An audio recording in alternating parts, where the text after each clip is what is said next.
అంటే ఏ మంత్రం అంటే ఆ మంత్రం ఎప్పుడు పడితే అప్పుడు ఎలా పడితే అలా హడావిడిగా చేసేవి కాదు. మంత్రాలంటే సామాన్యులందరూ చేసుకునే కొన్ని స్తోత్రాలు ఎన్నో ఉన్నాయి. కనకదార స్తోత్రం మహాద్భుతం, మన దక్షిణామూర్తి స్తోత్రం చేసుకోండి, సప్తశతిలో సప్తశ్లోకి ఉంటాయి, ఆ 7 శ్లోకాలు ఉంటాయి. అలాంటి 7 శ్లోకాలు, లక్ష్మీ అష్టోత్తరాలు ఇలాంటివి ఎన్నో ఇచ్చారు కదా మనకి.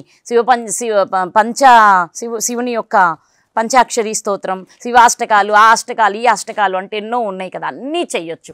కానీ హడావిడి పడిపోయి అత్యద్భుతమైన మూల మంత్రాలని, మూలమైన స్తోత్రాలని మనం పారాయణ చేయరాదు.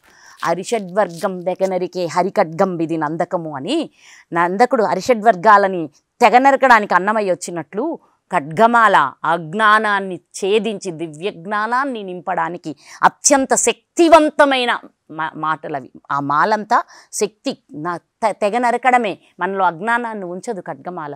అలాంటి ఖడ్గమాల చేయాలి అంటే మనకి అర్హత తప్పనిసరిగా ఉండాలి.